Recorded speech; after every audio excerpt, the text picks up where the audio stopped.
Hello welcome my dear friends, आपका स्वागत है माय यूट्यूब चैनल केवल फिजिक्स के अंदर। और आज आपके सामने एक मोस्ट इम्पॉर्टेंट टॉपिक जिसमें स्पेशली छोटी क्लास के बच्चे जैसे कि 10th 11th के बच्चों को डाउट रहता है, जो कि होते हैं फिजिक्स के कुछ इंपॉर्टेंट सिंबल्स जो आपको बार बार यूज करने होते हैं। और आपको पता है कि टाइम की अपने पास कुछ लिमिटेशंस होती है, टाइम की कमी होती है, तो अपन किसी भी चीज़ को लिखने से अच्छा उसको सिंबल के द्वारा रिप्रेजेंट कर देते हैं। सिंबल का मतलब होता है किसी चीज़ को ना लिख के अपन उसको एक पर्टिकुलर साइन के द्वारा डिनोट कर देते हैं और उसको देखते हमको पता चल जाता है कि अपन किसकी बात कर रहे हैं। तो आज आपके सामने कुछ इंपॉर्टेंट सिंबल लेके आ रहे हैं जो फिजिक्स में बार बार यूज होते हैं। आई होप आज के बाद आपको इन सिंबल में किसी प्रकार की कोई समस्या नहीं होगी। तो देखिए आपके सामने स्क्रीन पे बहुत सारे सिंबल दिख रहे होंगे दोस्तों। तो इन सिंबल को अपन अभी फिलहाल तो अपन देखो टॉपिक के हिसाब से इनको पढ़ेंगे, लेकिन अभी आपके सामने एक फेस कर रहा हूँ कि किसको क्या बोला जाता है ताकि आपको कभी दिक्कत ना हो। सबसे पहले अपन बात करते हैं, आपके सामने दिख रहा है एक सिंबल, ये इसको दोस्तों बोलते हैं अल्फा। क्या बोलते हैं इसको? अल्फा। क्लियर है? जो ए की तरह दिखेगा उसको अपन बोलते हैं अल्फा। जो आपके सामने दिख रहा है इसको अपन बोलते हैं बीटा। यहां पे दिख रहा है इस प्रकार का साइन, इसको बोलते हैं अपन गामा। क्लियर है? यहां पे आपको जो दिख रहा है इसको बोलते हैं डेल्टा। डेल्टा का मतलब होता है जब किसी भी क्वांटिटी को अपन छोटा, डेल का मतलब होता है छोटी क्वांटिटी, जब छोटी क्वांटिटी को रिप्रेजेंट अपन करेंगे तो डेल्टा से करेंगे। क्लियर है? यहाँ पे आपको दिख रहा है ईटा, ये ग्रीक वर्ड है ईटा, इसको अपन नीटा भी बोलते हैं। ठीक है, तो दोनों ही सही रहेगा। ग्रीक वर्ड ईटा है और उसको अपन ईटा बोलते हैं या फिर नीटा बोलते हैं, तो आप कुछ भी बोल सकते हो दोनों में से, कोई दिक्कत नहीं है। ये आपका किसी भी एंगल को रिप्रेजेंट अपन करते हैं थीटा के द्वारा। ये थीटा है जिसे अपन किसी भी कोण को रिप्रेजेंट करते हैं, कोण को, इसको बोलते हैं थीटा।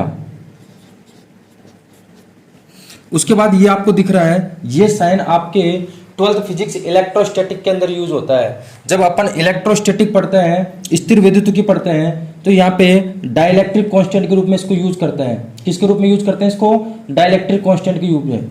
तो इसको अपन बोलते हैं एप्साइनल। क्या बोलते हैं? एप्साइनल। याद रखिएगा, इसको अपन बोलते हैं एप्साइनल। और यहाँ पे इसके आगे क्या लग गया? जीरो। इसके आगे क्या लग गया है? जीरो।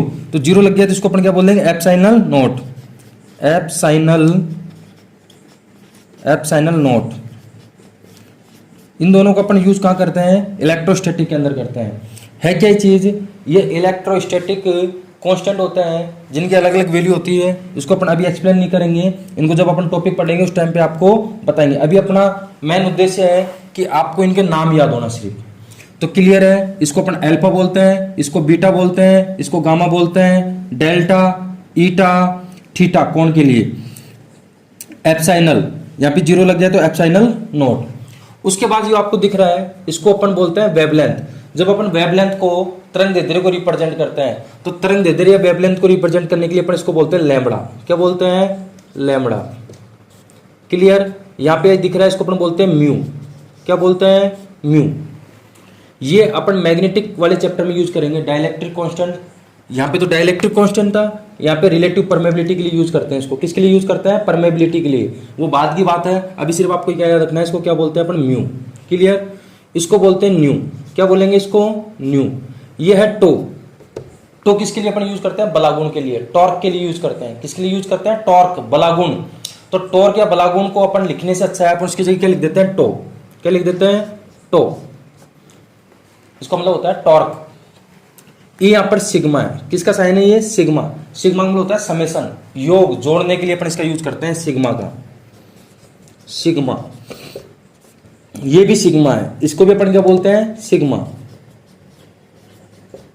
यहां पर ये सम के लिए यूज करते हैं इसका। किसके लिए करते हैं? सम, जोड़ने के लिए यूज करते हैं। ये भी सिग्मा है। यहाँ पे ये तरंग फलन के लिए अपन यूज करते हैं साई। इसको क्या बोलते हैं? साई। साई का यूज हमेशा अपन तरंग फलन के लिए यूज करते हैं। उसके बाद यहाँ पे ये फाई, इसको अपन बोलते हैं फाई।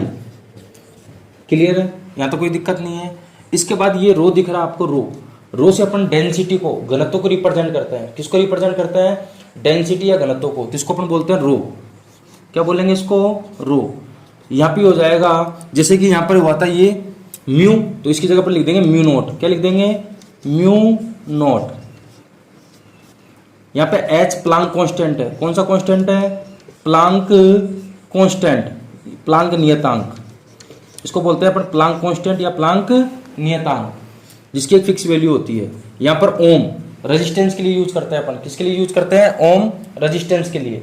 आपको पता है प्रतिरोध का मात्रक ओम होता है, तो ओम को रिप्रेजेंट करने के लिए अपन इसका यूज करते हैं। इसको अपन बोलते हैं ओम। क्या बोलते हैं? ओम, OHM। और ये किसका साइन है? रेजिस्टेंस का। तो रेजिस्टेंस का मात्रक होता है ओम। यहाँ पे जो W की आकृति दिख रही है इसको अपन बोलते हैं ओमेगा। क्या बोलते हैं? ओमेगा। और ओमेगा का मतलब होता है यहाँ पे कोणीय आवर्ती होती है। क्या होती है? कोणीय आवर्ती।